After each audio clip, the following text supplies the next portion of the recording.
फक्त योजना या यूट्यूब चॅनलवर मी ओमकार तुम्हा सर्वांचं आपल्या चॅनलवर हार्दिक स्वागत करतो. तर आर-टी प्रवेश प्रक्रियेअंतर्गत दुसरी निवड यादी लागलेली आहे. तर याची मुदत संपलेली आहे.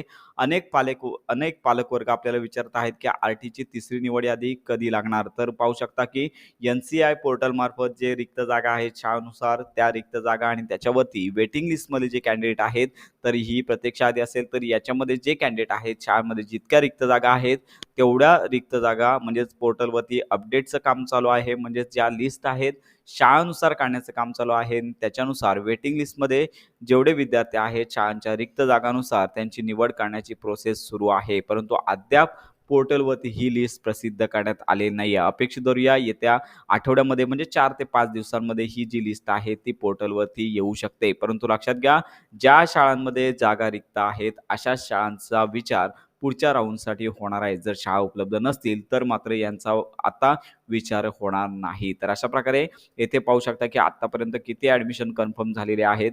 इथे वेटिंग लिस्ट जी होती पहिली, तर याच्यामध्ये निवड झालेल्या विद्यार्थ्यांची संख्या 12,060 आहे. तर अशा प्रकारे आता दुसऱ्या राऊंडची मुदत संपलेलीच आहे. तर लवकरच तिसरा राऊंड प्रसिद्ध केला जाईल. राऊंड प्रसिद्ध झाल्यानंतर संपूर्ण माहितीपर व्हिडिओ आपल्या चॅनलवर दिला जाईल. त्यामुळे ही महत्त्वाची माहिती इतरांपर्यंत नक्की शेअर करा. योजनांसंदर्भात खात्रीशीर अपडेट करता आपल्या चॅनलच्या कनेक्टमध्ये राहा.